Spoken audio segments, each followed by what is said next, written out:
സമ്പൂർണ്ണ വിജയം നേടും വരെ യുദ്ധം തുടരുമെന്നാണ് ഇറാൻ അറിയിക്കുന്നത്. സൈനിക വക്താവാണ് ഈ നിലപാട് അറിയിക്കുന്നത്.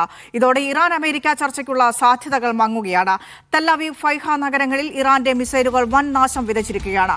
കെട്ടിടങ്ങൾ തകർന്ന നിരവധി പേർക്ക് പരുക്കേറ്റു. ലെബനോണിൽ മരണസംഖ്യ 1072ആയി. പുതിയ സുരക്ഷാ മേധാവിയായി മുഹമ്മദ് ബാഹിർ അൽ സൊഹാൽ ഖാദറിനെ നിയമിച്ചതായും ഇറാൻ പ്രസിഡന്റിന്റെ ഓഫീസ് അറിയിക്കുകയാണ്. ബഹ്റൈനിൽ UAE സൈനികൻ മിസൈൽ ആക്രമണത്തിൽ കൊല്ലപ്പെട്ടു എന്ന വാർത്തയും വരുന്നു. മൊറോക്കോ സ്വദേശിയാണ് മരിച്ചതെന്നാണ് പ്രതിരോധ മന്ത്രാലയം അറിയിക്കുന്നത്. MC നാസറാണ് വിശദാംശങ്ങളുമായി ചേരുന്നത്. നാസർ, മധ്യസ്ഥ ചർച്ചകൾക്കൊന്നും ഇനി തങ്ങളില്ല, അതായത് ഇനിയും യുദ്ധം മുന്നോട്ട് കൊണ്ടുപോകാൻ തന്നെയാണ്, തിരിച്ചടിക്കാൻ, പ്രത്യാക്രമണങ്ങൾക്ക് ഉന്തമുന കൂട്ടാൻ തന്നെയാണോ ഇറാന്റെ തീരുമാനം? അമേരിക്ക 5 ദിവസം ഊർജ്ജ കേന്ദ്രങ്ങളിലേക്കൊന്നും ഉള്ള ആക്രമണം തുടരില്ലെന്ന ഇന്നലെ നിലപാട് വ്യക്തമാക്കിയിരുന്നു. അതിന്റെ അടിസ്ഥാനത്തിൽ ഊർജ്ജ കേന്ദ്രങ്ങൾ ആക്രമിക്കുകയും ചെയ്തിരുന്നില്ല അമേരിക്കയും ഇസ്രായേലും. ഇറാൻ അതിന് വഴങ്ങാത്തൊരവസ്ഥയാണോ നിലവിലുള്ളത്? വിനിഷ, ഇന്നലെ ഉച്ചയോടുകൂടിയാണ് അമേരിക്കൻ പ്രസിഡന്റ് ട്രംപ് ഇറാനുമായിട്ട് ചർച്ച ആരംഭിച്ചതായിട്ടും ആ ചർച്ച ഒരു പൂർണ്ണതയിലേക്ക് എത്താൻ, ഒരു കരാർ രൂപപ്പെടുത്താനുള്ള വലിയൊരു സാധ്യത തങ്ങൾ കാണുന്നുണ്ട്. അതിന്റെ മുന്നോടി എന്ന നിലയ്ക്കാണ് നേരത്തെ നൽകിയിരുന്ന 48 മണിക്കൂർ സമയപരിധിയിൽ നിന്ന് മാറി 5 ദിവസം കൂടി ആ സമയപരിധി നീട്ടാനുള്ള ഒരു തീരുമാനം അമേരിക്കൻ പ്രസിഡന്റ് പ്രഖ്യാപിച്ചത്. പക്ഷേ അന്ന് മുതൽ, ആ സമയം മുതൽ ഇതുവരെയും ആ ചർച്ചയെ ഓൺ ചെയ്യുന്ന ഒരു സമീപനം ഇറാന്റെ ഭാഗത്തൊന്നും ഉണ്ടായിട്ടില്ല. ഇറാന്റെ സൈനിക, രാഷ്ട്രീയ നേതൃത്വങ്ങൾ അത്തരമൊരു ചർച്ചയെ നടന്നിട്ടില്ല. തികച്ചും അവാസ്തവമായിട്ടുള്ള ഒരു വാർത്ത സൃഷ്ടിക്കുന്നതിൻ്റെ കൃത്യമായിട്ടുള്ള ഒരു ലക്ഷ്യം എന്നത് അന്താരാഷ്ട്ര എണ്ണ വിപണിയിലെ വില കുറച്ചുകൊണ്ട് വരിക, അതോടൊപ്പം തന്നെ തങ്ങൾക്ക് അടുത്ത സൈനിക നീക്കത്തിനുള്ള ഒരു സാവകാശം തേടുക എന്ന ലക്ഷ്യത്തോടു കൂടി അമേരിക്ക രൂപപ്പെടുത്തിയ ഒരു വ്യാജ വാർത്ത മാത്രമാണത്. അതിലപ്പുറം ഒരു ചർച്ചയും നടന്നിട്ടില്ല എന്നൊരു നിലപാടിൽ തന്നെ ഇറാൻ ഉറച്ചു നിൽക്കുകയാണ്. അത് മാത്രമല്ല, ഇന്നലെ ഈ ട്രംപിന്റെ പ്രഖ്യാപനം വന്നതിന് പിന്നാലെ ഇസ്ഫഹാൻ ഉൾപ്പെടെയുള്ള ഇറാനിലെ 2 പ്രധാനപ്പെട്ട നഗരങ്ങളിലെ ഊർജ്ജ വൈദ്യുത കേന്ദ്രങ്ങൾക്ക് നേരെ ഇസ്രായേൽ ആക്രമണവും നടത്തി. ഇതുകൂടി ആയതോടുകൂടി നിലപാട് കുറെ കൂടി കടുപ്പിക്കാനുള്ള ഒരു തീരുമാനത്തിൽ ഇറാൻ എത്തിച്ചേരുകയായിരുന്നു എന്ന് വേണം വിലയിരുത്താൻ. കാരണം പിന്നീട് ഒരു നിലക്കുള്ള ചർച്ചയ്ക്കും തങ്ങളില്ല, സമ്പൂർണ്ണ വിജയമാണ് തങ്ങളുടെ ലക്ഷ്യം, അതുകൊണ്ട് തന്നെ ആക്രമണം ശക്തമായി തന്നെ തുടരും എന്ന് പറയുക മാത്രമല്ല, ഇസ്രായേൽ നഗരങ്ങൾക്ക് നേരെയുള്ള ആക്രമണം ഇന്നലെ വൈകിട്ട് തുടങ്ങിയത് ഇപ്പോൾ അല്പം മുമ്പ് 2 മിനിറ്റ് മുമ്പും ആ ആക്രമണം തുടരുന്നതായിട്ടുള്ള റിപ്പോർട്ടുകളാണ് പുറത്തു വരുന്നത്. ഏറ്റവും അവസാനം ഇപ്പോൾ സഫേദ നഗരത്തിലാണ് വലിയ തോതിലുള്ള നാശനഷ്ടങ്ങൾ ഉണ്ടായതായിട്ടുള്ള റിപ്പോർട്ടുകൾ പുറത്തു വരുന്നുണ്ട്. തെല്ലവീവ്, ഹൈഫ, അതോടൊപ്പം തന്നെ അസ്ദോദ്, അസ്കലോൺ ഉൾപ്പെടെയുള്ള എല്ലാ ഇസ്രായേൽ നഗരങ്ങൾക്കു നേരെയും വ്യാപകമായിട്ടുള്ള മിസൈൽ ആക്രമണമാണ് നടന്നത്. അതുമാത്രമല്ല, പ്രതിരോധ സംവിധാനങ്ങളെ പരാജയപ്പെടുത്തിക്കൊണ്ട് ചില മിസൈലുകൾ കൃത്യമായിട്ട് ലക്ഷ്യത്തിൽ വന്നത് ഇസ്രായേലിനെ ഞെട്ടിച്ചിട്ടുണ്ട്. ഇത് സംബന്ധിച്ച അന്വേഷണത്തിന് ഇസ്രായേൽ ഉത്തരവിട്ടിരിക്കുകയാണ്. എത്ര പേർക്ക് പരിക്കേറ്റു എന്നത് സംബന്ധിച്ച ഔദ്യോഗികമായിട്ടുള്ള ഒരു പ്രഖ്യാപനം ഇസ്രായേലിന്റെ ഭാഗത്തു നിന്ന് ഉണ്ടായിട്ടില്ല. പക്ഷേ ഇതൊക്കെ ആണെങ്കിൽ പോലും ചർച്ചയ്ക്ക് നേരെ പൂർണ്ണമായിട്ടും മുഖംതിരിഞ്ഞു നിൽക്കാൻ ഇറാന് അത്ര എളുപ്പമാവില്ല. കാരണം ചൈനയും റഷ്യയും ഇന്ന് വളരെ ശക്തമായി തന്നെ അവർ രംഗത്ത് വന്നു. ചൈനയുടെയും റഷ്യയുടെയും വിദേശകാര്യമന്ത്രിമാർ ഇറാന്റെ വിദേശകാര്യമന്ത്രി അബ്ബാസ് അറാഗ്ചിയുമായിട്ട് ടെലിഫോണിൽ ചർച്ച നടത്തി. ഈ പ്രതിസന്ധി ഇനിയും നീണ്ടുപോകരുത്, എത്രയും പെട്ടെന്ന് അമേരിക്കയുടെ ഭാഗത്തു നിന്ന് ഒരു ചർച്ചയ്ക്ക് സന്നദ്ധത അറിയിക്കുകയും ഒരു കരാർ രൂപപ്പെടുത്താനുള്ള താല്പര്യം പ്രകടിപ്പിക്കുകയും ചെയ്ത സാഹചര്യത്തിൽ അതിനോട് അനുകൂലമായിട്ട് പ്രതികരിക്കണമെന്ന് ഇറാൻ നേതൃത്വത്തോട് ആവശ്യപ്പെട്ടിട്ടുണ്ട്. അതുകൊണ്ട് തന്നെ ഇറാന്റെ ഒരു തീരുമാനം എന്നത് ഒരുപക്ഷെ ഒരു സമ്മർദ്ദം രൂപപ്പെടുത്തി മാത്രം ചർച്ചയിലേക്ക് വരിക എന്നൊരു ലക്ഷ്യത്തിന്റെ അടിസ്ഥാനത്തിലായിരിക്കും ഇത് എന്നാണ് മനസ്സിലാക്കുന്നത്. റഷ്യ, ചൈന എന്നീ രാജ്യങ്ങൾക്ക് പുറമെ തുർക്കി പ്രസിഡന്റ് റജബ് തൊയ്യിബ് ഉർദുഗാനും അല്പം മുമ്പ് വളരെ പെട്ടെന്ന് തന്നെ ഒരു വെടിനിർത്തലിന് തയ്യാറാകണമെന്ന് അമേരിക്കയോടും ഇറാനോടും അഭ്യർത്ഥിച്ചിരിക്കുകയാണ്. പാകിസ്ഥാൻ, ഈജിപ്ത് ഉൾപ്പെടെയുള്ള രാജ്യങ്ങളും ഇറാനുമായും അമേരിക്കയുമായിട്ടും ആശയവിനിമയം തുടരുന്നതായിട്ടുള്ള റിപ്പോർട്ടുകൾ കൂടി പുറത്തു വരുന്നുണ്ട്. ആ സാധ്യത രൂപപ്പെടുകയാണെങ്കിൽ ഒരുപക്ഷെ പരോക്ഷ സ്വഭാവത്തിലെങ്കിലും മധ്യസ്ഥർ മുഖേന ഒരു ചർച്ച നടക്കുകയും ഏതെങ്കിലും അർത്ഥത്തിലുള്ള ഒരു സമവായത്തിലേക്ക് വരികയും ചെയ്യുകയാണെങ്കിൽ ഈ പ്രതിസന്ധി നീളും. അതല്ല, ആ ചർച്ചയ്ക്ക് 2 കൂട്ടരും തയ്യാറല്ല എന്നും അവരുടേതായിട്ടുള്ള ഉപാധികളുടെ അടിസ്ഥാനത്തിൽ മാത്രമായിരിക്കും വെടിനിർത്തൽ എന്ന് തീരുമാനിക്കുകയും ചെയ്യുകയാണെങ്കിൽ പ്രശ്നം അനിശ്ചിതമായിട്ട് നീളാനുള്ള ഒരു സാധ്യത കൂടിയുണ്ട്. കാരണം ഇറാൻ മുന്നോട്ട് വെച്ചിരിക്കുന്ന പ്രധാനപ്പെട്ട ഉപാധികൾ ആക്രമണം പൂർണ്ണമായിട്ട് അവസാനിപ്പിക്കണം, ഇപ്പോൾ നടത്തിയിരിക്കുന്ന ആക്രമണത്തിന് കൃത്യമായിട്ടുള്ള നഷ്ടപരിഹാരം ലഭ്യമാക്കണം, മറ്റൊന്ന് ഭാവിയിൽ ആക്രമിക്കുകയില്ല എന്ന് അന്തർദേശീയ തലത്തിൽ തന്നെ കൃത്യമായിട്ടുള്ള രേഖാമൂലമുള്ള ഉറപ്പ് വേണമെന്നതാണ്. അതേസമയം അമേരിക്ക മുന്നോട്ട് വെച്ചിരിക്കുന്ന പ്രധാനപ്പെട്ട ആവശ്യം യുറേനിയം സമ്പുഷ്ടീകരണം പിന്നെ അതിൻ്റെ തോത് കുറയ്ക്കണം, അതോടൊപ്പം തന്നെ ബാലിസ്റ്റിക് മിസൈൽ പ്രക്രിയ അത് 5 വർഷത്തേക്ക് നിർത്തിവെക്കണം എന്ന 2 പ്രധാനപ്പെട്ട ഉപാധികളാണ് അമേരിക്കയും ഇസ്രായേലും മുന്നോട്ട് വെച്ചത്. ഇത് രണ്ടും സ്വീകാര്യമല്ല എന്ന് നേരത്തെ തന്നെ ഇറാൻ വ്യക്തമാക്കിയതാണ്. അതുകൊണ്ട് ഇരു കൂട്ടർക്കും ഇടയിൽ ഏതെങ്കിലും അർത്ഥത്തിലുള്ള ഒരു സമവായ ഫോർമുല എന്നത് നിലവിൽ കാണുന്നില്ല. പക്ഷേ എങ്കിൽ പോലും ഈ അന്തർദേശീയ സമ്മർദ്ദം, പ്രത്യേകിച്ച് ചൈനയും റഷ്യയും നടത്തിക്കൊണ്ടിരിക്കുന്ന സമ്മർദ്ദത്തെ അതിജീവിച്ച് ഒരു ചർച്ചയേ ഇല്ല എന്ന ഒരു നിലപാടിൽ അധികം മുന്നോട്ട് പോകാൻ ഇറാൻ തയ്യാറാകില്ല എന്ന ഒരു പ്രതീക്ഷ മാത്രമാണ് നിലവിൽ ബാക്കിയുള്ളത്. വിനീഷ, നാസർ, ആദ്യം തന്നെ അതായത് ഈ യുദ്ധം തുടങ്ങിയ ആരംഭഘട്ടത്തിൽ തന്നെ ഒരു സമാധാന ചർച്ച വേണം, സമാധാനത്തിനായി UN ഇടപെടണം എന്നൊക്കെ ആദ്യം തന്നെ ആവശ്യപ്പെട്ടത്, ഒരു ചർച്ച വേണമെന്ന് ആവശ്യപ്പെട്ടത് ഇറാന്റെ ഭാഗത്തു നിന്നാണ്. ഇറാനാണ് അതിന് ഇനീഷ്യേറ്റീവ് എടുത്തത്. പക്ഷേ ആ ഒരു ഘട്ടത്തിലൊന്നും അമേരിക്കയോ ഇസ്രായേലിനോ അതിന് വഴങ്ങാൻ തയ്യാറായിരുന്നില്ല. മറ്റു രാജ്യങ്ങളുടെ സമാധാന മധ്യസ്ഥ ഇടപെടലുകൾക്ക് അവർ ഒരു തരത്തിലും വകവെച്ച് കൊടുക്കുന്നുണ്ടായിരുന്നില്ല. പക്ഷേ ഇപ്പോൾ ട്രംപ് ആവശ്യപ്പെടുന്നത് പോലെ ഒരു മധ്യസ്ഥ ചർച്ചയ്ക്ക് അല്ലെങ്കിൽ ഇറാനുമായി ഒരു ചർച്ചയ്ക്ക് തയ്യാറാണ്, ഇനി യുദ്ധം ചെയ്യില്ല, ഊർജ്ജ കേന്ദ്രങ്ങൾ മാത്രമല്ല, ആണവോർജ്ജ കേന്ദ്രങ്ങൾ മാത്രമല്ല, സമ്പൂർണ്ണമായ ഒരു വെടിനിർത്തലിലേക്ക് ഏതെങ്കിലും രീതിയിലുള്ള ചർച്ചകൾ മുന്നോട്ട് പോകുമോ എന്നൊരു അമേരിക്ക ഒരു സ്റ്റെപ്പ് എടുക്കുമ്പോൾ ഇറാൻ അതിനെ പ്രതിരോധിച്ചു നിൽക്കുന്നത് അതൊരു സോക്കോൾഡ് ഡൊണാൾഡ് ട്രംപ് എന്ന സോക്കോൾഡ് ബിസിനസ്മാന്റെ ബിസിനസ് തന്ത്രമാണ്. ഇപ്പോഴുള്ള കേവലമായ പിന്മാറ്റം എന്ന് പറയുന്നത് മറ്റെന്തെങ്കിലും ലക്ഷ്യങ്ങൾ മുന്നിൽ കണ്ടാണ് എന്നുള്ള ഒരു വിലയിരുത്തലിന്റെ അടിസ്ഥാനത്തിൽ കൂടിയാകണം ഇറാൻ ഇപ്പോൾ ഇങ്ങനെ ഒരു സ്റ്റാൻഡ് എടുക്കുന്നത്. വിനീഷ, തീർച്ചയായിട്ടും. കാരണം നേരത്തെ ഫെബ്രുവരി 28 ഈ ആക്രമണം നടക്കുന്ന ഘട്ടത്തിൽ വെറും 4 ദിവസം കൊണ്ട് തന്നെ ഈ ആക്രമണം അവസാനിപ്പിക്കും, അതോടുകൂടി തന്നെ യുദ്ധലക്ഷ്യങ്ങൾ നിറവേറുമെന്നായിരുന്നു പ്രതീക്ഷിച്ചത്. ഇന്നിപ്പോൾ നമ്മൾ 25-ാം ദിവസത്തിൽ എത്തി നിൽക്കുകയാണ്. 25 ദിവസങ്ങൾ പൂർത്തിയാകുന്ന ഒരു സാഹചര്യത്തിലൂടെയാണ് ലോകം കടന്നു പോകുന്നത്. പക്ഷേ ഈ 25 ദിവസം കൊണ്ട് ലോകത്തിൻ്റെ സാമ്പത്തിക രംഗത്തുണ്ടായിരിക്കുന്ന തകർച്ച അത് വളരെ പ്രകടമായി തന്നെ നമുക്ക് ബോധ്യപ്പെടും. ഇന്ത്യ ഉൾപ്പെടെയുള്ള ഇറക്കുമതി രാജ്യങ്ങൾ അനുഭവിക്കുന്ന ഇന്ധന ലഭ്യതയില്ലായ്മ മൂലം അനുഭവിക്കുന്ന പ്രതിസന്ധികൾ നാം കാണുകയാണ്. യൂറോപ്യൻ രാജ്യങ്ങൾ അനുഭവിക്കുന്ന വിലക്കയറ്റം നാം കണ്ടുകൊണ്ടിരിക്കുകയാണ്. അമേരിക്കക്കുള്ളിൽ പോലും 20% വിമാന നിരക്ക് വർദ്ധിപ്പിക്കാൻ പോകുന്നതായിട്ട് അല്പം മുമ്പ് യുണൈറ്റഡ് എയർലൈൻസിന്റെ ഔദ്യോഗികമായിട്ടുള്ള അതിന്റെ CEO തന്നെ വെളിപ്പെടുത്തുന്ന ഒരു സാഹചര്യം വരികയാണ്. അപ്പോൾ ഇത് ലോകത്തെ മുഴുവൻ ബാധിച്ചിരിക്കുന്ന അല്ലെങ്കിൽ ആ അർത്ഥത്തിൽ പ്രകമ്പനം സൃഷ്ടിക്കുന്ന ഒരു സംഘർഷമായിട്ട് ഇത് മാറുകയാണ്. നേരത്തെ തന്നെ ഇറാൻ ഇക്കാര്യം സൂചിപ്പിച്ചിരുന്നു. നിങ്ങൾ കരുതുന്നത് പോലെ ലളിതമല്ല ഇത്. ഇതൊരു ആക്രമണം വരികയാണെങ്കിൽ അത് ശക്തമായിട്ട് ഞങ്ങൾ തിരിച്ചടിക്കും. പക്ഷേ അത് യുദ്ധം എങ്ങനെ അവസാനിപ്പിക്കണമെന്ന് ഞങ്ങൾ തീരുമാനിക്കും എന്നതുൾപ്പെടെയുള്ള കാര്യങ്ങൾ ഇറാൻ വ്യക്തമാക്കിയിരുന്നു. എന്നിട്ട് പോലും ചർച്ചയ്ക്ക് ഇറാൻ നേതൃത്വം മധ്യസ്ഥ രാജ്യങ്ങളായിട്ടുള്ള ഒമാനും മറ്റും മുൻകൈ എടുത്തത് കൊണ്ട് ആ ചർച്ചയ്ക്ക് അവർ തയ്യാറായി. മസ്കത്തിൽ ചർച്ച നടന്നു, ജനീവയിൽ ചർച്ച നടന്നു, വിയന്നയിൽ ചർച്ച നടക്കാനിരിക്കുന്നതിൻ്റെ തൊട്ട് മുന്നോടിയാണ് തികച്ചും ഏകപക്ഷീയമായിട്ട് ഇസ്രായേലും അമേരിക്കയും ചേർന്ന് ഇറാന് നേരെ ആക്രമണം നടത്തുന്നതും ഇറാന്റെ ആയത്തുല്ല അലി ഖാംനെയിയെ വധിക്കുന്നതും നിരവധി സൈനിക കമാൻഡർമാരെ കൊലപ്പെടുത്തുന്നത്. അപ്പോൾ ഈ പശ്ചാത്തലങ്ങൾ കൂടി മുൻനിർത്തിക്കൊണ്ടാണ് ഒരു ചർച്ചയുടെ അവസ്ഥ രൂപപ്പെടുത്തുക, എന്നിട്ട് അതിനിടയിലൂടെ വീണ്ടും ആക്രമണം നടത്തുക. അതിന് ഇനിയും നിന്നുകൊടുക്കേണ്ടതില്ല എന്ന ഒരു തീർപ്പിലേക്കായിരിക്കണം ഒരുപക്ഷെ ഇറാൻ എത്തിച്ചേരുന്നത്. അതിന്റെ അടിസ്ഥാനത്തിലാണ് അവരുടെ പ്രതികരണം വന്നുകൊണ്ടിരിക്കുന്നത്. സൈനിക വക്താവ് തന്നെയാണ് ഇന്ന് വ്യക്തമാക്കിയിരിക്കുന്നത് സമ്പൂർണ്ണമായിട്ടുള്ള ഒരു വിജയം കൈവരിക്കും വരെ ഈ ആക്രമണം തുടരുമെന്ന്. കാരണം ഈ യുദ്ധം പരമാവധി നീട്ടിക്കൊണ്ടുപോവുക എന്നൊരു തന്ത്രം കൂടി ഇറാനെ സംബന്ധിച്ചിടത്തോളം അതിന് പിന്നിലുണ്ടാവും. ഇപ്പോൾ അമേരിക്കയെ സംബന്ധിച്ചിടത്തോളം ഇനി അടുത്ത നീക്കം നടത്തുക എന്നത് കൂടുതൽ ദുഷ്കരമായി മാറിയിരിക്കുകയാണ്. ജെറാൾഡ് ആർ ഫോർഡ് എന്ന അമേരിക്കയുടെ ഏറ്റവും വലിയ വിമാനവാഹിനി കപ്പലിന് തകരാർ സംഭവിച്ചുകൊണ്ട് ഈ ഏരിയയിൽ നിന്ന് തന്നെ അവർ മാറ്റി നിർത്തിയിരിക്കുകയാണ്. അല്പം മുമ്പ് പെന്റഗന്റെ റിപ്പോർട്ട് അമേരിക്കൻ മാധ്യമങ്ങൾ പുറത്തുവിട്ടത് പ്രകാരം വലിയ തോതിലുള്ള തകരാറാണ് കപ്പലിന് സംഭവിച്ചിരിക്കുന്നത്.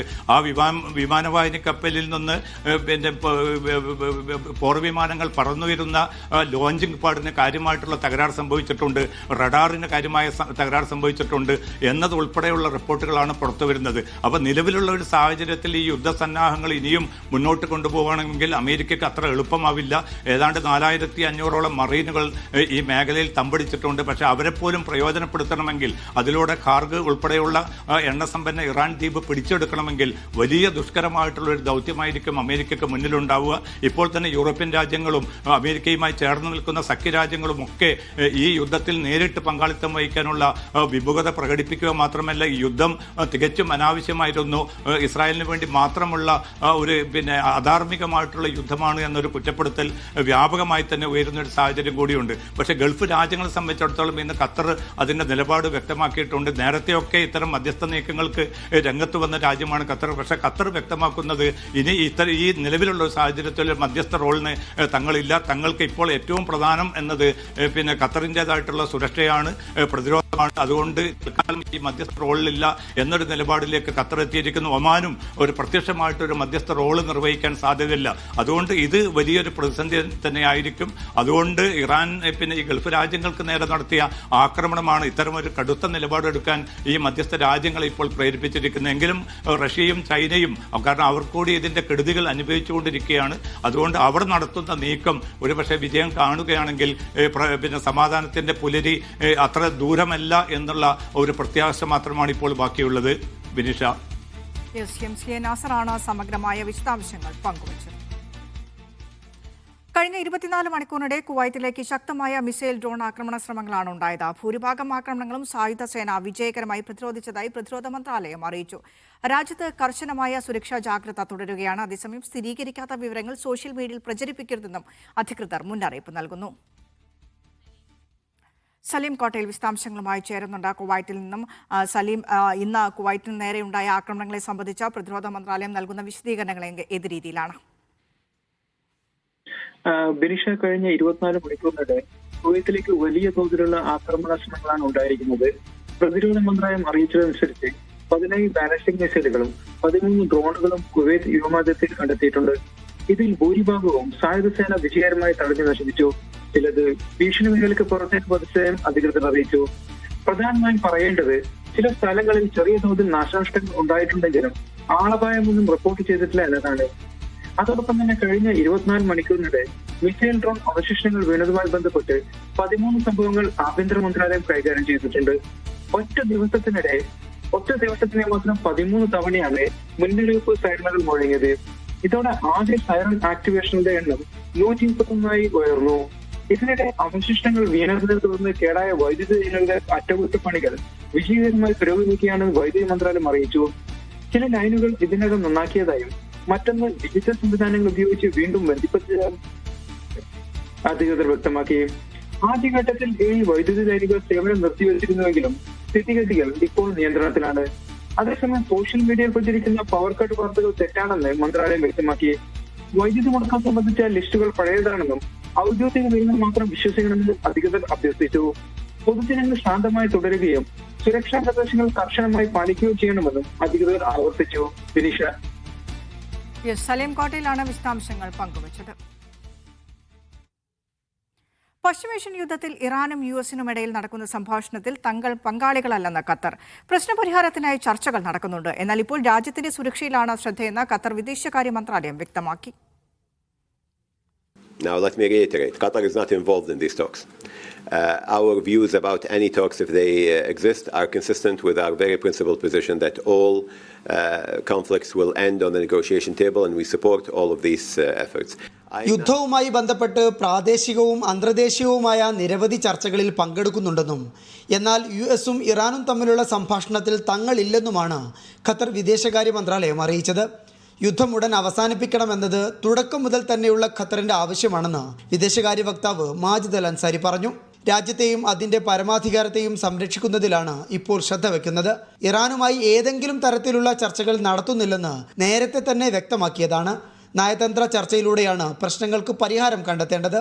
നല്ല അയൽപക്ക ബന്ധമുള്ള രാഷ്ട്രമായിരുന്നു ഇറാൻ. അയൽ രാജ്യങ്ങളുമായി സഹവർത്തിത്വത്തോടെ ജീവിക്കാനുള്ള വഴി ഇറാൻ കണ്ടെത്തേണ്ടതുണ്ട്. മേഖലയിലെ എല്ലാ രാജ്യങ്ങളിലെയും ജനങ്ങൾ തമ്മിൽ ആഴത്തിലുള്ള ബന്ധമുണ്ടെന്നും മാജിദ് അൽ അൻസാരി ചൂണ്ടിക്കാട്ടി. രാജ്യത്തിനെതിരെ നടന്ന 90% ആക്രമണങ്ങളെയും പ്രതിരോധിച്ചതായി അദ്ദേഹം പറഞ്ഞു. തിരിച്ചടിക്കുമോ എന്ന ചോദ്യത്തിന് അതിന് അന്താരാഷ്ട്ര നിയമപ്രകാരമുള്ള അവകാശം ഖത്തറിനുണ്ടെന്നും എന്നാൽ സംഘർഷത്തെക്കാൾ പ്രാദേശിക സമാധാനത്തിനാണ് രാജ്യം മുൻഗണന നൽകുന്നതെന്നും മാജിദ് അൽ അൻസാരി കൂട്ടിച്ചേർത്തു. പശ്ചിമേഷ്യയിലെ യുദ്ധം അവസാനിപ്പിക്കുക എന്നുള്ളത് ഈ സംഘർഷത്തിൻ്റെ ഒന്നാം നാൾ മുതൽ തന്നെ ഖത്തറിൻ്റെ നിലപാടാണ്. എന്നാൽ ഇക്കാര്യത്തിൽ ടെഹ്റാനും വാഷിങ്ടണും ഇടയിൽ നടക്കുന്ന ചർച്ചകളിൽ യാതൊരു തരത്തിലും ഖത്തർ ഇൻവോൾവ് ചെയ്യുന്നില്ല എന്നാണ് ഖത്തർ വിദേശകാര്യ മന്ത്രാലയം വക്താവ് ഡോക്ടർ മാജിദ് അൽ അൻസാരി പറയുന്നത്. ദോഹയിലെ വിദേശകാര്യ മന്ത്രാലയം ഓഫീസിൽ നിന്ന് അബ്ബാസ് മുഹമ്മദ്, മീഡിയ വൺ. മേഖലയിലെ സംഘർഷത്തിന്റെ പശ്ചാത്തലത്തിൽ ഒമാൻ സുൽത്താൻ ഹൈതം ബിൻ താരിഖും ഫ്രഞ്ച് പ്രസിഡന്റ് ഇമ്മാനുവേൽ മാക്രോണും ഫോണിൽ സംസാരിച്ചു. ഏറ്റവും പുതിയ സംഭവവികാസങ്ങളും സംഘർഷം അവസാനിപ്പിക്കുന്നതിനാവശ്യമായ അന്താരാഷ്ട്ര ശ്രമങ്ങളും ഇരു നേതാക്കളും അവലോകനം ചെയ്തു. സമാധാനം പുനഃസ്ഥാപിക്കാൻ സംഭാഷണത്തിന്റെയും നയതന്ത്രത്തിന്റെയും ആവശ്യകതയെക്കുറിച്ചും ഇരു നേതാക്കളും സംസാരിച്ചു. യുദ്ധം അവസാനിപ്പിക്കാനുള്ള അന്താരാഷ്ട്ര സഹകരണത്തിന് ബലം നൽകുന്നതാണ് ഇരു നേതാക്കളുടെയും സംഭാഷണം.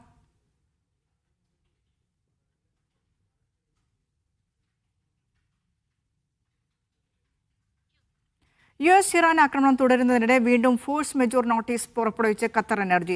ദീർഘകാല LNG കരാറുകളുമായി ബന്ധപ്പെട്ടാണ് നോട്ടീസ് ഇഷ്യൂ ചെയ്തത്. നേരത്തെ ഖത്തറിലെ വ്യവസായ നഗരമായ റാസ് ലഫാനിലുണ്ടായ ഇറാൻ ആക്രമണത്തിൽ LNG പ്ലാന്റിന് സാരമായ നാശനഷ്ടങ്ങളുണ്ടായിരുന്നു.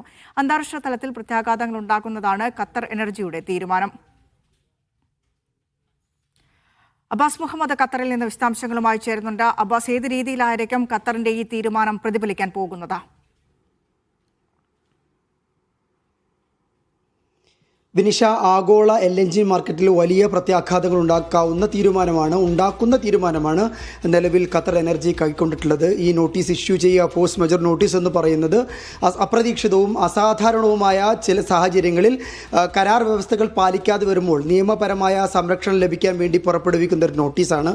ഇത് രണ്ടാം തവണയാണ് ഇങ്ങനെ ഖത്തർ എനർജി ഈ ഫോഴ്സ് മെജർ നോട്ടീസ് പുറപ്പെടുവിച്ചിരുന്നത്. ആദ്യഘട്ടത്തിൽ ഇത് മാർച്ച് 2-നുണ്ടായ റാസ് ലഫാനിലെയും അതുപോലെ തന്നെ മിസൈദിലെയും ഇവിടുത്തെ ഖത്തറിലെ രണ്ട് വ്യാവസായിക നഗരങ്ങളാണ്. ഈ രണ്ട് നഗരങ്ങൾക്കെതിരെ നടന്ന ആക്രമണത്തിന് പിന്നാലെ ഗ്യാസ് പ്രൊഡക്ഷനും അതുപോലെ തന്നെ അനുബന്ധ ഉൽപ്പന്നങ്ങളുടെയും ഉൽപ്പാദനം നിർത്തിവെക്കുന്ന ഒരു സാഹചര്യം ഉണ്ടായിരുന്നു.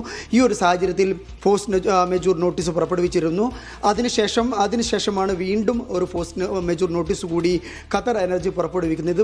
ഇത് പ്രധാനമായും ബാധിക്കുക ഏഷ്യയിലെയും യൂറോപ്പിലെയും വലിയ കമ്പനികൾക്കാണ്. രാജ്യങ്ങളുടെ പേരെടുത്ത് പറഞ്ഞാൽ ചൈന, ദക്ഷിണ കൊറിയ, ഇറ്റലി, ബെൽജിയം കമ്പനികളിലെ ഈ രാജ്യങ്ങളിലെ കമ്പനികളുമായിട്ടുള്ള ദീർഘകാല കരാറുകളിലാണ് ഈ ഫോഴ്സ് മെജൂർ നോട്ടീസിൻ്റെ ഒരു ആഘാതം ഉണ്ടാകുക. അഥവാ ഈ ഫോഴ്സ് മെജൂർ നോട്ടീസ് പുറപ്പെടുവിക്കുമ്പോൾ നമ്മൾ മനസ്സിലാക്കേണ്ട കാര്യം, ഇവിടെ LNG ഉണ്ട്, LNG എക്സിസ്റ്റ് ആണ്.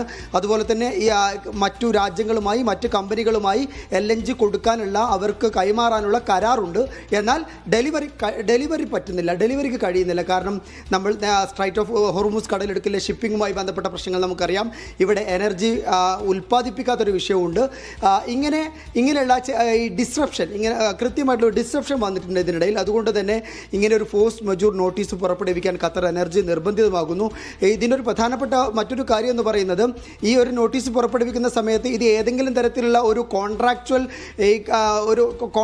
ആയിട്ടുള്ള ഏതെങ്കിലും തരത്തിലുള്ള തർക്കമല്ല. ഇത് ആഗോള LNG സപ്ലൈസിൻ്റെ ഘടനാപരമായിട്ടുള്ള മാറ്റങ്ങൾ, അതിൻ്റെ ഒരു ഭൂപടത്തെ തന്നെ മാറ്റുന്നതാണ്. കാരണം ലോകത്തുടനീളമുള്ള കമ്പനികൾക്ക് ഖത്തർ എനർജിക്ക് ഈ LNG വിതരണവുമായി ബന്ധപ്പെട്ട കരാറുകളുണ്ട്. ഈ കരാറുകൾ മൊത്തത്തിൽ ഡിസ്റപ്റ്റ് ആവുകയാണ്. അത് ലോകത്തുടനീളമുള്ള ഗ്യാസ് വിതരണത്തെയും അതുപോലെ തന്നെ ഗ്യാസ് ഉൽപ്പാദനത്തിനെയും അതുപോലെ എനർജിയുമായി ബന്ധപ്പെട്ട കാര്യങ്ങളെയും ഒക്കെ ബാധിക്കും.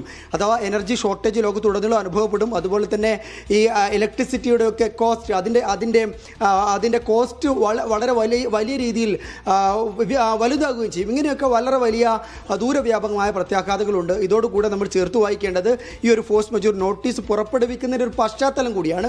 റാസ് ലഫാനിലെ ലോകത്തിലെ തന്നെ ഏറ്റവും വലിയ LNG പ്ലാന്റിന് നേരെ കഴിഞ്ഞ ബുധനാഴ്ച ഉണ്ടായ ഇറാൻ്റെ മിസൈൽ ആക്രമണം. ഈ മിസൈൽ ആക്രമണത്തിൽ ഈ ഖത്തറിൻ്റെ തന്നെ ടോട്ടൽ എനർജി എക്സ്പോർട്ടിൻ്റെ 17% അത് ബാധിച്ചിട്ടുണ്ട് എന്നാണ് ഖത്തർ എനർജി CEO വ്യക്തമാക്കിയിരുന്നത്. അതുമാത്രമല്ല, പ്രതിവർഷം 20 ബില്യൺ നഷ്ടം ആണ് കണക്കാക്കപ്പെടുന്നത്. ഈ ഒരു ആഘാതം, ഇത് നന്നാക്കിയെടുക്കാൻ ഏകദേശം 3 മുതൽ 5 വർഷം വരെ വേണ്ടി വരുമെന്ന് കൂടി ഖത്തർ എനർജി CEO വ്യക്തമാക്കിയിരുന്നു. ഏതായാലും ഇതാണ് ഇതിൻ്റെ ഒരു സാഹചര്യം എന്ന് പറയുന്നത്. അത് ഈ യുദ്ധത്തിൻ്റെ ഏറ്റവും വലിയ ആഘാതം അനുഭവിക്കുന്നത് ഈ എനർജി മേഖലയിൽ തന്നെയാണ്. നമ്മൾ നേരത്തെയൊക്കെ ചൂണ്ടിക്കാണിക്കുന്നത് പോലെ തന്നെ ഈ പശ്ചിമേഷ്യയിലെ യുദ്ധം ഒരു ഊർജ്ജ യുദ്ധമായി വികസിച്ചു കഴിഞ്ഞ ഒരു സാഹചര്യമാണുള്ളത്. അത് ഇതോടൊപ്പം ചേർത്ത് വായിക്കേണ്ട മറ്റൊരു സംഗതി, ഇന്ത്യ അടക്കമുള്ള രാജ്യങ്ങൾക്ക് കൂടി ഇതിൻ്റെ ഒരു ആഘാതം അനുഭവിക്കേണ്ടി വരും. കാരണം ഇന്ത്യയിൽ നിന്നുള്ള പെട്രോനെറ്റ്, അതുപോലെ തന്നെ ഗുജറാത്ത് സ്റ്റേറ്റ് പെട്രോളിയം കോർപ്പറേഷൻ എന്നീ കമ്പനികൾക്ക് ഖത്തർ എനർജിയുമായി ദീർഘകാല കരാറുണ്ട്. പ്രതിവർഷം ഇന്ത്യ ഇറക്കുമതി ചെയ്യുന്നത് ഏകദേശം 27 മില്യൺ ടൺ LNG ആണ്. ഇതിൽ 41% വരുന്നതും ഇറക്കുമതി ചെയ്യുന്നതും ഖത്തറിൽ നിന്നാണ്. അതുകൊണ്ട് തന്നെ ഖത്തറിലൊരു ഈ LNGയുടെ ഷോർട്ടേജ് ഉണ്ടാകുന്നത്, LNGയുടെ ഉൽപ്പാദനം നിർത്തിവെക്കുന്നത്, LNGയുമായി ബന്ധപ്പെട്ട ഏതെങ്കിലും തരത്തിലുള്ളൊരു ആഘാതം ഉണ്ടാകുന്നത് അത് ഇന്ത്യയെ കൂടി വളരെ ഗുരുതരമായി ബാധിക്കുന്നതാണ്. അത് നമ്മുടെയൊക്കെ തന്നെ അടുക്കളയിൽ കൂടി ബാധിക്കുന്നതാണ് വിനിഷ. യെസ്, ഏതായാലും വലിയ രീതിയിലുള്ള ബുദ്ധിമുട്ടിലേക്ക് കാര്യങ്ങൾ എത്തുന്ന ഒരു തീരുമാനത്തിലേക്കാണ് ഖത്തർ LNG പോകുന്നത്. എന്തായാലും വരും ദിവസങ്ങളിൽ അതിൻ്റെ ഒരു പ്രത്യാഘാതം, പ്രതിഫലനം ഏത് രീതിയിലായിരിക്കുമെന്ന് കണ്ടറിയാം. മുഹമ്മദ് അബ്ബാസ് ആണ് ഖത്തറിൽ നിന്ന് വിശദാംശങ്ങൾ പങ്കുവച്ചത്. ഇറാൻ ആക്രമണം 25 ദിവസം പിന്നിടുമ്പോൾ UAE വിദ്യാഭ്യാസ സ്ഥാപനങ്ങളിൽ ക്ലാസ് പഠനം വൈകുന്നു. ഓൺലൈൻ പഠനം ഏപ്രിൽ 3 വരെ തുടരാനാണ് ദുബായിലെ വിദ്യാഭ്യാസ അതോറിറ്റിയുടെ തീരുമാനം. എന്നാൽ ക്ലാസ് പഠനം അനുവദിക്കണമെന്നാവശ്യപ്പെട്ട് വിവിധ വിദ്യാഭ്യാസ സ്ഥാപനങ്ങളിലെ അധികൃതർ സർക്കാരിനെ സമീപിച്ചിട്ടുണ്ട്. ഇന്ന് 17 ഡ്രോണുകളും 5 മിസൈലുകളും പ്രതിരോധിച്ചതായി UAE മന്ത്രാലയം അറിയിച്ചിട്ടുണ്ട്. ബഹ്റൈനിൽ UAE സേനാംഗം കൊല്ലപ്പെട്ടതൊഴിച്ചാൽ മറ്റാളപായങ്ങളൊന്നും തന്നെ റിപ്പോർട്ട് ചെയ്തിട്ടില്ല. ഷിനോജ് ഷംസുദ്ദീനാണ് വിശദാംശങ്ങളുമായി ചേരുന്നത്. ഷിനോജ, സാധാരണക്കാരുടെ ജീവിതം UAE ഒപ്പം വിദ്യാഭ്യാസ സ്ഥാപനങ്ങളിൽ പഠനം ഓൺലൈൻ ആകാതെ ഓഫ്ലൈനായി നടത്തണമെന്നുള്ള കുട്ടികളുടെയും വിദ്യാഭ്യാസ അധികൃതരുടെയും ഒക്കെ ആവശ്യം, ഇന്ന് നേരിടേണ്ടി വന്ന ആക്രമണങ്ങളെക്കുറിച്ച് വിവിധ മന്ത്രാലയങ്ങൾ നൽകുന്ന റിപ്പോർട്ടുകൾ സമഗ്രമായി. ഒനിഷ, ഇന്ന് 17 ഡ്രോണുകളും 5 മിസൈലുകളും നേരിട്ടു എന്ന് മന്ത്രാലയം പറയുന്നുണ്ട്. പക്ഷേ ഒരു ആശ്വാസ വാർത്ത എന്നുള്ളത് കഴിഞ്ഞ 12 മണിക്കൂറായി ഇപ്പോഴും UAE-യിൽ ഇതുവരെ പുതിയ അലർട്ടുകളൊന്നും ഉണ്ടായിട്ടില്ല എന്നുള്ളതാണ്. ഏതായാലും ഒരു ആക്രമണത്തിന്റെ തോത് UAE-ലേക്ക് കുറഞ്ഞിട്ടുണ്ട് എന്നുള്ളൊരു ആശ്വാസ വാർത്തയാണ് ഉള്ളത്. അത് ഇനി എത്ര നേരം നീണ്ടു നിൽക്കും എന്ന് നമുക്കറിയില്ല. ഇപ്പോൾ മാർച്ച് 2 മുതൽ UAE-യിലെ എല്ലാ വിദ്യാഭ്യാസ സ്ഥാപനങ്ങളും ഓൺലൈൻ പഠനത്തിലേക്ക് മാറിയിരിക്കുകയാണ്. അതേപോലെ തന്നെ മാർച്ച് 22 വരെ അവർക്ക് സ്പ്രിംഗ് വെക്കേഷൻ നൽകിയിരിക്കുകയായിരുന്നു. മാർച്ച് 22-ന് ശേഷം 2 ആഴ്ച കൂടി ഓൺലൈൻ പഠനം തുടരാനാണ് തീരുമാനിച്ചിരുന്നത്. അത് ആ തീരുമാനത്തിൽ ഉറച്ചു നിൽക്കുന്നു എന്നാണ് ദുബൈയിലെ വിദ്യാഭ്യാസ അതോറിറ്റിയായ KHDA പറയുന്നത്. എങ്കിലും ആർക്കെങ്കിലും ഇനി ഓഫ്ലൈൻ ക്ലാസ്സുകളിലേക്ക് മാറണം എന്നുണ്ടെങ്കിൽ അവർ പ്രത്യേകം അപേക്ഷ നൽകണം എന്ന് വിദ്യാഭ്യാസ സ്ഥാപനങ്ങളോട് ഈ അതോറിറ്റി നിർദ്ദേശിച്ചിട്ടുണ്ട്. അതനുസരിച്ച് വിവിധ വിദ്യാഭ്യാസ സ്ഥാപനങ്ങൾ അപേക്ഷ നൽകിയിട്ടുണ്ട് എന്നാണ് നമുക്ക് അറിയാൻ കഴിയുന്നത്. ഇത് വിദ്യാഭ്യാസ മന്ത്രാലയവുമായി ചേർന്ന് ആലോചിച്ച ശേഷം നടപടിയെടുക്കാം എന്നാണ് KHDA അറിയിച്ചിട്ടുള്ളത്. പല വിദ്യാഭ്യാസ സ്ഥാപനങ്ങളും ഓഫ്ലൈൻ ക്ലാസ്സുകളിലേക്ക് മാറണം എന്നുള്ള ആഗ്രഹത്തിലാണുള്ളത്. കാരണം ഇത് എത്ര നാൾ ഓൺലൈൻ പഠനത്തിൽ തുടരുമെന്നുള്ള കാര്യത്തിൽ പലർക്കും ആശങ്കയുണ്ട്. അതുകൊണ്ട് തന്നെ വിദ്യാർത്ഥികളും രക്ഷിതാക്കളും അതുപോലെ സ്കൂൾ നടത്തിപ്പുകാരും എത്രയും പെട്ടെന്ന് ക്ലാസ് പഠനം പുനരാരംഭിക്കണം എന്നൊരു നിലപാടിലാണ് ഉള്ളത്. അപ്പൊ കഴിഞ്ഞ കുറച്ചു ദിവസങ്ങളായി UAE-യിൽ ആളപായങ്ങൾ റിപ്പോർട്ട് ചെയ്തിട്ടില്ല. പക്ഷേ ബഹ്റൈനിൽ നിന്നാണ് വളരെ വിഷമകരമായ ഒരു വാർത്ത ഇന്ന് വന്നത്. അവിടെ സേവനമനുഷ്ഠിച്ചിരുന്ന ബഹ്റൈൻ സേനയുമായി സംയുക്തമായി സേവനമനുഷ്ഠിച്ചിരുന്ന ഒരു UAE സൈനികൻ കൊല്ലപ്പെട്ടതായി റിപ്പോർട്ടുകൾ വന്നു. അത് ഒരു മൊറോക്കൻ സ്വദേശിയാണ്. UAE സേനയ്ക്ക് വേണ്ടി കരാർ അടിസ്ഥാനത്തിൽ സേവനങ്ങൾ നൽകിയിരുന്ന ഒരു സ്ഥാപനത്തിലെ ജീവനക്കാരനാണ് എന്നാണ് UAE പ്രതിരോധ മന്ത്രാലയം അറിയിച്ചിട്ടുള്ളത്. ഇന്നും ആളപായങ്ങളോ അല്ലെങ്കിൽ മരണമോ റിപ്പോർട്ട് ചെയ്തിട്ടില്ല. ഇപ്പോൾ ഇതുവരെ 161 പേർക്കാണ് UAE-യിൽ പരിക്കേറ്റിട്ടുള്ളത്. മരണസംഖ്യ 8ആയി തുടരുകയാണ് ഇപ്പോഴും. വിനീഷ. ശരി, ഷിനോജാണ് വിശദാംശങ്ങൾ UAE-യിൽ നിന്നും പങ്കുവച്ചത്. ഖത്തറിൽ കനത്ത മഴ തുടരുന്നു. 3 ദിവസമായി രാജ്യത്തിന്റെ വിവിധ ഭാഗങ്ങളിൽ ഇടിയും കാറ്റോടും കൂടിയ ശക്തമായ മഴ പെയ്തു. പലയിടങ്ങളിലും ആലിപ്പഴ വർഷമുണ്ടായി.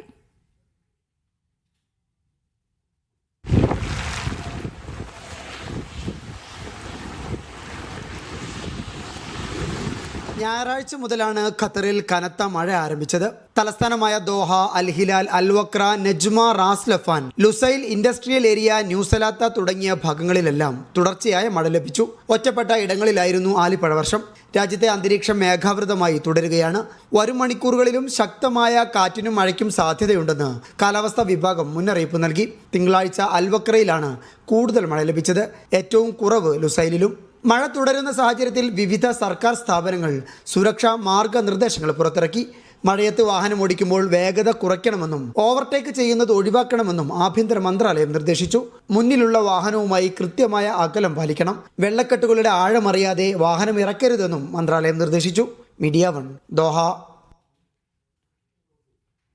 മക്കയടക്കമുള്ള സൗദിയിലെ വിവിധ പ്രദേശങ്ങളിൽ ഈ ആഴ്ച അവസാനം വരെ മഴ തുടരും. കാലാവസ്ഥാ നിരീക്ഷണ കേന്ദ്രത്തിന്റേതാണ് മുന്നറിയിപ്പ്. മഴയോടൊപ്പം കാറ്റിനും ആലിപ്പഴ വർഷത്തിനും സാധ്യതയുണ്ട്. വാഹനം ഓടിക്കുന്നവർ പ്രത്യേകം ശ്രദ്ധിക്കണമെന്നും മുന്നറിയിപ്പുണ്ട്. തബൂക്ക്, അൽ ജൗഫ്, ഹായിൽ, വടക്കൻ അതിർത്തി പ്രദേശങ്ങൾ, Mecca, Medina, Al Baha, Asir, Jizan, Najran, Riyadh, Al Qassim, കിഴക്കൻ പ്രവിശ്യ എന്നിടങ്ങളിലാണ് പ്രധാനമായും മഴ മുന്നറിയിപ്പുള്ളത്. ഈ ആഴ്ച അവസാനം വരെ മിതമായതോ ശക്തമായതോ ആയ മഴ തുടരുമെന്നാണ് അറിയിപ്പ്.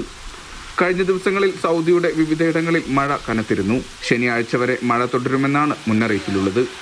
വ്യത്യസ്ത അളവിലായിരിക്കും മഴ ലഭിക്കുക. മഴയോടൊപ്പം മണിക്കൂറിൽ 60 കിലോമീറ്ററോ അതിൽ കൂടുതലോ വേഗതയുള്ള കാറ്റ്, ആലിപ്പഴ വർഷം, ഉയർന്ന തിരമാലകൾ, പെട്ടെന്നുള്ള വെള്ളപ്പൊക്കം എന്നിവയ്ക്കും സാധ്യതയുണ്ട്. ചിലയിടങ്ങളിൽ മൂടൽമഞ്ഞുമുണ്ടാകും. മന്ത്രാലയത്തിന്റെ വിവിധ പ്ലാറ്റ്ഫോമുകൾ വഴി നൽകുന്ന നിർദ്ദേശങ്ങൾ കർശനമായി പാലിക്കണമെന്നും അധികൃതർ അഭ്യർത്ഥിച്ചു. Vishal Cherpulassery, media 1, Riyadh.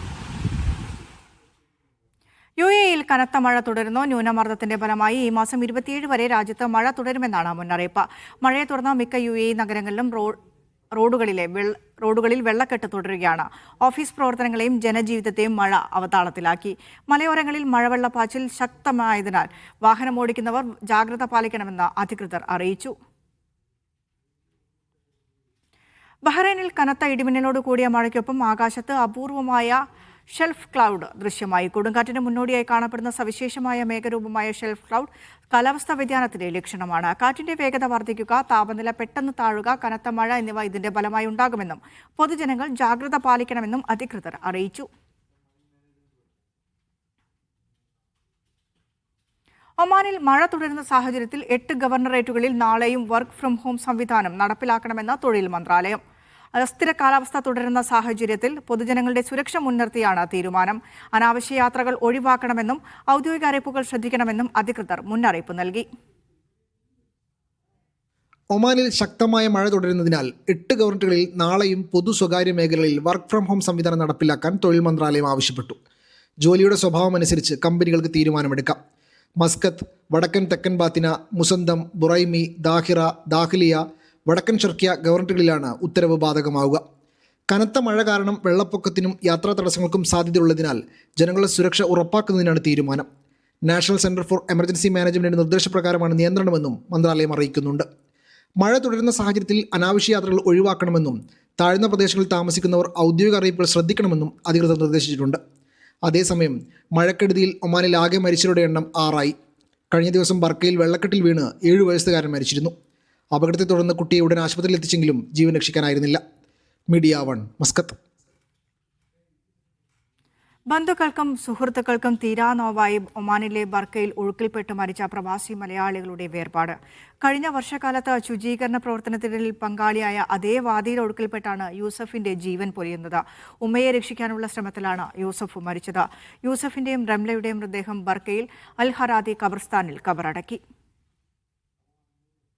ഉമ്മയെ രക്ഷിക്കാനുള്ള ശ്രമത്തിലാണ് യൂസഫിന് ജീവൻ നഷ്ടമാവുന്നത്. മക്കളെയും ഭാര്യയെയും സാഹസികമായി രക്ഷിച്ച യൂസഫ് പിന്നെ ഉമ്മയ്ക്ക് വേണ്ടി തിരച്ചിൽ തുടങ്ങി. ശക്തമായ വെള്ളത്തിൻ്റെ കുത്തൊഴുക്കിൽ യൂസഫിന് പിടിച്ചു നിൽക്കാനായില്ല. യൂസഫിൻ്റെ മൃതദേഹം കിട്ടിയത് 2 കിലോമീറ്റർ മാറിയാണ്. കഴിഞ്ഞ വർഷം മഴക്കാലത്ത് ഇതേ വാദിയിൽ ശുചീകരണ പ്രവർത്തനത്തിൽ യൂസഫ് പങ്കാളിയായിരുന്നുവെന്ന് സുഹൃത്തുക്കൾ പറയുന്നു. കഴിഞ്ഞ വർഷം ഇതുപോലെ തന്നെ കഴിഞ്ഞ മഴയിൽ ഈ പറഞ്ഞ വാദികളൊക്കെ ബ്ലോക്കായി കിടക്കുമ്പോൾ ഈ വാദികളുടെ ബ്ലോക്ക് കംപ്ലീറ്റ് തീർക്കാൻ വേണ്ടിയിട്ട് ഞങ്ങളെല്ലാവരും ഈ യൂസഫും കൂടിയിട്ട് ഒരുമിച്ചാണ് ഈ വാദികളുടെ ഈ ഓവുകളെല്ലാതും സഫായി ആക്കിയതും ക്ലീൻ ചെയ്തതുമൊക്കെ. അതേ സെയിം വാദിയിൽ തന്നെയാണ് യൂസഫ് ഇപ്രാവശ്യം നമ്മളെ വിട്ടു പിരിഞ്ഞത്. അത് വല്ലാത്തൊരു വിഷമം ഞങ്ങൾക്കുണ്ട്. അൽ ഹറാദി ഫാം ഖബർസ്ഥാനിൽ യൂസഫിന്റെയും ഉമ്മ റംലയുടെയും ഖബറടക്കം നടന്നു. സന്നദ്ധ പ്രവർത്തകരും സുഹൃത്തുക്കളും ചേർന്നാണ് മയ്യത്ത് പരിപാലനവും മറ്റു കർമ്മങ്ങളും നടത്തിയത്. ഒരുപാട് പേര് ഞങ്ങളെ സഹായിക്കുകയുണ്ടായി.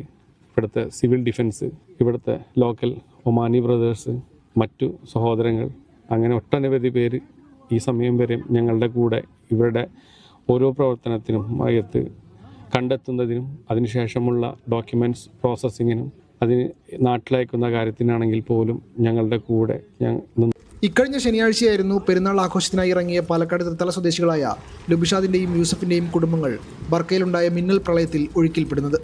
യൂസഫും ഉമ്മർ അംലയും ലുബിഷാദിന്റെ ഭാര്യ ഷംലയും അപകടത്തിൽ മരിച്ചു. ഷംലയുടെ മൃതദേഹം കഴിഞ്ഞ ദിവസം നാട്ടിലേക്ക് കൊണ്ടുപോയിരുന്നു. Media 1 Muscat. യാത്രാ തടസ്സങ്ങളെ തുടർന്ന് റദ്ദാക്കിയ ടിക്കറ്റുകൾക്ക് പൂർണ്ണ റീഫണ്ട് നൽകണമെന്ന് കുവൈറ്റ് സിവിൽ ഏവിയേഷൻ അതോറിറ്റി. എയർലൈനുകളും ട്രാവൽ ഏജൻസികളും 15 പ്രവൃത്തി ദിവസത്തിനകം റീഫണ്ട് നൽകണം. ടിക്കറ്റ് ഉപയോഗിച്ചിട്ടില്ലെങ്കിൽ മുഴുവൻ തുകയും, ഭാഗികമായി ഉപയോഗിച്ചാൽ ഉപയോഗിക്കാത്ത ഭാഗത്തിന്റെ തുകയും തിരികെ നൽകണം. ഹോട്ടൽ ബുക്കിംഗ്, ബാഗേജ്, ഇൻഷുറൻസ് ഉൾപ്പെടെയുള്ള അനുബന്ധ സേവനങ്ങൾക്കും റീഫണ്ട് ലഭ്യമാക്കണമെന്ന നിർദ്ദേശം നൽകി. യഥാർത്ഥ പേയ്മെന്റ് രീതിയിലൂടെയായിരിക്കണം റീഫണ്ട് നൽകേണ്ടതെന്നും നിർദ്ദേശം ലംഘിക്കുന്നവർക്കെതിരെ നിയമ നടപടി ഉണ്ടാകുമെന്നും അധികൃതർ മുന്നറിയിപ്പ് നൽകി. സൗദിയിൽ ചരക്ക് നീക്കത്തിന് കൂടുതൽ ട്രെയിൻ സർവീസുകൾക്ക് അനുമതി നൽകി പബ്ലിക് ട്രാൻസ്പോർട്ട് അതോറിറ്റി. രാജ്യത്തെ പ്രധാന തുറമുഖങ്ങളെയും ചരക്ക് നീക്ക കേന്ദ്രങ്ങളെയും തമ്മിൽ ബന്ധിപ്പിച്ചാണ് സർവീസ് നടത്തുക. പ്രാദേശിക ഗൾഫ് വിപണിയിലേക്ക് ആവശ്യമായ ചരക്കുകൾ വേഗത്തിലും സുരക്ഷയോടെയും എത്തിക്കാൻ ഇതുവഴി സാധിക്കും. രാജ്യത്തെ ലോജിസ്റ്റിക്സ് മേഖലയ്ക്ക് കരുത്തു പകരുന്നതാണ് തീരുമാനം. സൗദി റെയിൽവേക്ക് കൂടുതൽ സ്റ്റേഷനുകളിൽ നിന്ന് കണ്ടെയ്നർ ട്രെയിനുകൾ പ്രവർത്തിപ്പിക്കാൻ അനുമതി ലഭ്യമാക്കി പബ്ലിക് ട്രാൻസ്പോർട്ട് അതോറിറ്റി. രാജ്യത്തെ പ്രധാന തുറമുഖങ്ങളെയും ചരക്ക് സ്റ്റേഷനുകളെയും തമ്മിൽ ബന്ധിപ്പിച്ചാണ് ചരക്ക് നീക്കം കൂടുതൽ സുഗമമാക്കുക. രാജ്യത്തെ വിവിധ പ്രവിശ്യകൾ തമ്മിലുള്ള വ്യാപാരം മെച്ചപ്പെടുത്തുന്നതിനൊപ്പം അയൽ രാജ്യങ്ങളുമായുള്ള ചരക്ക് കൈമാറ്റത്തിനും ഇത് പുതിയ വഴികൾ തുറക്കും. മേഖലയിലെ പുതിയ സംഭവവികാസങ്ങളുടെ പശ്ചാത്തലത്തിലാണ് നടപടി. അന്താരാഷ്ട്ര നിലവാരവും സുരക്ഷാ മാനദണ്ഡങ്ങളും പാലിച്ചാണ് ചരക്ക് നീക്കം ഉറപ്പാക്കുക. നിലവിൽ പ്രതിദിനം 2500-ലധികം കണ്ടെയ്നറുകളാണ് ട്രെയിനുകൾ വഴി കൊണ്ടുപോകുന്നത്. പുതിയ അനുമതി ലഭിച്ചതോടെ ചരക്ക് നീക്കത്തിന്റെ അളവ് വലിയ തോതിൽ വർദ്ധിപ്പിക്കാൻ റെയിൽവേക്ക് സാധിക്കും. Naushad Rikkur, media 1, Dammam. Public authority for civil aviation information സന്ദർശക സമയം പരിഷ്കരിച്ചു. ഇന്നു മുതൽ ഉച്ച കഴിഞ്ഞുള്ള സന്ദർശക സമയം താൽക്കാലികമായി നിർത്തിവെച്ചതായി അധികൃതർ അറിയിച്ചു. രാവിലെ 8 മണി മുതൽ ഉച്ചയ്ക്ക് 1 മണി വരെ മാത്രമാണ് ഇനി സേവനം ലഭ്യമാക്കുക. മെറ്റാ പ്ലാറ്റ്ഫോം അല്ലെങ്കിൽ സഹൽ ആപ്പ് വഴി മുൻകൂട്ടി ബുക്ക് ചെയ്തവർക്ക് മാത്രമേ പ്രവേശനം ലഭ്യമാകൂ. ഡിജിറ്റൽ രീതിയിൽ പൂർത്തിയാക്കാനാകുന്ന സേവനങ്ങൾ ഓൺലൈനായി ഉപയോഗിക്കണമെന്നും പൊതുജനങ്ങളോട് അധികൃതർ അഭ്യർത്ഥിച്ചു. ടിക്കറ്റ് ബുക്കിംഗിനൊപ്പം സൗദി ട്രാൻസിറ്റ് വിസ സൗകര്യം ആരംഭിച്ചതായി കുവൈത്ത് എയർവേസ്. യാത്രക്കാർക്ക് ടിക്കറ്റ് ബുക്ക് ചെയ്യുന്നതിനോടൊപ്പം തന്നെ വിസ നടപടികൾ പൂർത്തിയാക്കാൻ കഴിയുന്ന രീതിയിലാണ് സംവിധാനം ഒരുക്കിയിരിക്കുന്നത്. കുവൈറ്റ് എയർവേസിന്റെ എല്ലാ സെയിൽസ് ഓഫീസുകളിലെയും കസ്റ്റമർ സർവീസ് കോൾ സെന്ററിലൂടെയും സേവനം ലഭ്യമാകും. കിങ് ഫഹദ് അന്താരാഷ്ട്ര വിമാനത്താവളം വഴിയാണ് പ്രവർത്തനങ്ങൾ നടക്കുകയെന്നും എയർലൈൻ അധികൃതർ അറിയിച്ചു. കൈറാൻ മാളിൽ നിന്നായിരിക്കും യാത്രക്കാരുടെ യാത്രാ നടപടിക്രമങ്ങൾ നടത്തുക. പേയ്മെന്റ് സംവിധാനങ്ങളുടെ പ്രവർത്തനങ്ങൾക്കായി പുതിയ മാർഗരേഖ പുറത്തിറക്കി സൗദി അറേബ്യ. സൗദി സെൻട്രൽ ബാങ്കിന്റേതാണ് തീരുമാനം. ഡിജിറ്റൽ പേയ്മെന്റ് രംഗത്തെ വളർച്ച ഉറപ്പാക്കലാണ് ലക്ഷ്യം. പേയ്മെന്റ് സംവിധാനങ്ങളുടെയും അവ നിയന്ത്രിക്കുന്ന സ്ഥാപനങ്ങളുടെയും മേൽനോട്ടത്തിനായാണ് പുതിയ മാർഗരേഖ പുറത്തിറക്കിയത്. സൗദി സെൻട്രൽ ബാങ്കിന്റേതാണ് തീരുമാനം. ഡിജിറ്റൽ പേയ്മെന്റ് രംഗത്തെ വളർച്ച ഉറപ്പാക്കലാണ് പദ്ധതിയുടെ ലക്ഷ്യം. നിലവിലുള്ള നിയമത്തിന് ബദലായിട്ടായിരിക്കും പുതിയ സംവിധാനം. ഡിജിറ്റൽ പേയ്മെന്റ് രംഗത്തെ വളർച്ചയെ പിന്തുണക്കുന്നതിനുള്ള സാമയുടെ നിരന്തരമായ ശ്രമങ്ങളുടെ ഭാഗമായാണ് നടപടി. Vishal Cherpulassery, media 1, Riyadh. കുവൈത്തിൽ തന്ത്രപ്രധാനമായ സംഭരണം ഏർപ്പെടുത്തുന്നതിനുള്ള പദ്ധതികൾ ചർച്ച ചെയ്യുന്നതിന് പ്രധാനമന്ത്രിയുടെ അധ്യക്ഷതയിൽ യോഗം ചേർന്നു. പ്രധാനമന്ത്രി ഷെയ്ഖ് അഹമ്മദ് അബ്ദുള്ള അഹമ്മദ് അസബാഹിന്റെ നേതൃത്വത്തിലാണ് പ്രത്യേക യോഗം ചേർന്നത്. കരുതൽ ശേഖരം ശക്തിപ്പെടുത്തുന്നതിനുള്ള പദ്ധതികൾ, വിവിധ അവശ്യവസ്തുക്കളുടെ ലഭ്യത ഉറപ്പാക്കുന്നതിനുള്ള മാർഗങ്ങൾ, വിതരണ ശൃംഖലയുടെയും ഭക്ഷ്യ ഉൽപ്പന്നങ്ങളുടെയും സുഗമമായ ഒഴുക്ക് എന്നിവ യോഗത്തിൽ ചർച്ചയായി. വാണിജ്യ വ്യവസായ മന്ത്രി ഉൾപ്പെടെ ബന്ധപ്പെട്ട വിവിധ വകുപ്പുകളുടെ ഉന്നത ഉദ്യോഗസ്ഥർ യോഗത്തിൽ പങ്കെടുത്തു. ആഗോള സംഘർഷ സാഹചര്യങ്ങൾക്കിടയിലും കുവൈത്തിലെ എക്സ്ചേഞ്ച് വിപണി സ്ഥിരത പുലർത്തുന്നതായി കണക്കുകൾ. കുവൈറ്റ് സെൻട്രൽ ബാങ്കിന്റെ ശക്തമായ മേൽനോട്ടവും നിയന്ത്രണ സംവിധാനങ്ങളുമാണ് വിപണിയുടെ സ്ഥിരത ഉറപ്പാക്കുന്നത് എന്നാണ് വിലയിരുത്തൽ. നിലവിലെ സംഘർഷ സാഹചര്യങ്ങളിലും കുവൈത്തിലെ പണമയക്കൽ ഇടപാടുകൾ തടസ്സമില്ലാതെ തുടരുന്നതായാണ് എക്സ്ചേഞ്ച് മേഖലയിലെ അധികൃതർ അറിയിക്കുന്നത്. ഓൺലൈൻ ട്രാൻസ്ഫർ സംവിധാനങ്ങളുടെ വ്യാപക ഉപയോഗം എക്സ്ചേഞ്ച് സെന്ററുകളിലെ തിരക്ക് കുറയ്ക്കാൻ സഹായിച്ചതായും വ്യക്തമാക്കി. പ്രവാസികളുടെ പണമയക്കലിൽ കഴിഞ്ഞ വർഷങ്ങളിലായി ഗണ്യമായ വർധനവ് രേഖപ്പെടുത്തിയതായും സാമ്പത്തിക വിദഗ്ധർ ചൂണ്ടിക്കാട്ടുന്നു. നിലവിലെ പ്രതിസന്ധിക്കിടയിലും ബാങ്കിംഗ്, എക്സ്ചേഞ്ച് സേവനങ്ങൾ സാധാരണ നിലയിൽ തുടരുന്നതായും അധികൃതർ അറിയിച്ചു. അനധികൃത എക്സ്ചേഞ്ച് കേന്ദ്രങ്ങൾക്കെതിരെ സ്വീകരിച്ച നടപടികൾ വിപണിയിൽ വിശ്വാസം വർദ്ധിപ്പിക്കാൻ സഹായകമായി. കുവൈറ്റ് സമ്പദ്വ്യവസ്ഥയുടെ സ്ഥിരതയും ദിനാറിന്റെ ശക്തിയും ഈ വളർച്ചയ്ക്ക് പിന്നിലെ പ്രധാന ഘടകങ്ങളായും വിലയിരുത്തുന്നു. Media 1 Kuwait city. പൊതുയിടങ്ങളിലെ വൈഫൈ നെറ്റ്വർക്കുകൾ ഉപയോഗിക്കുമ്പോൾ ഡാറ്റ മോഷണ സാധ്യതയുണ്ടെന്ന മുന്നറിയിപ്പുമായി കുവൈറ്റ് ദേശീയ സുരക്ഷാ സൈബർ സുരക്ഷാ കേന്ദ്രം. സുരക്ഷിതമല്ലാത്ത വൈഫൈ കണക്ഷനുകൾ വഴി കൈമാറുന്ന വിവരങ്ങൾക്ക് ഹാക്ക് ചെയ്യാൻ സാധ്യതയുണ്ടെന്ന് അധികൃതർ വ്യക്തമാക്കി. പാസ്വേഡുകളും വ്യക്തിഗത വിവരങ്ങളും ചോർത്താൻ സാധ്യതയുണ്ട്. വ്യാജ ഹോട്ട്സ്പോട്ടുകൾ വഴി ഉപയോക്താക്കളെ കബളിപ്പിക്കുന്ന പ്രവണതയും വർദ്ധിച്ചു. പൊതു വൈഫൈ ഉപയോഗിക്കുമ്പോൾ ജാഗ്രത പാലിക്കാനും ആവശ്യമായ സുരക്ഷാ നടപടികൾ സ്വീകരിക്കാനും പൊതുജനങ്ങളോട് അധികൃതർ അഭ്യർത്ഥിച്ചു. സൗദിയിലെ ഹഫർബാത്തിൽ ഹൃദയാഘാതത്തെ തുടർന്ന് മലയാളി മരിച്ചു. കോഴിക്കോട് സ്വദേശി റിയാസ് പീറ്റിയാണ് മരിച്ചത്. ഷോപ്പിംഗിനിടെ കുഴഞ്ഞു വീണ റിയാസിനെ ആശുപത്രിയിൽ എത്തിച്ചെങ്കിലും ജീവൻ രക്ഷിക്കാനായില്ല. ICC നേതാക്കളുടെ നേതൃത്വത്തിൽ നടപടികൾ പൂർത്തിയാക്കിയ മൃതദേഹം ഹഫർബാത്തിൽ തന്നെ കീഴടക്കി.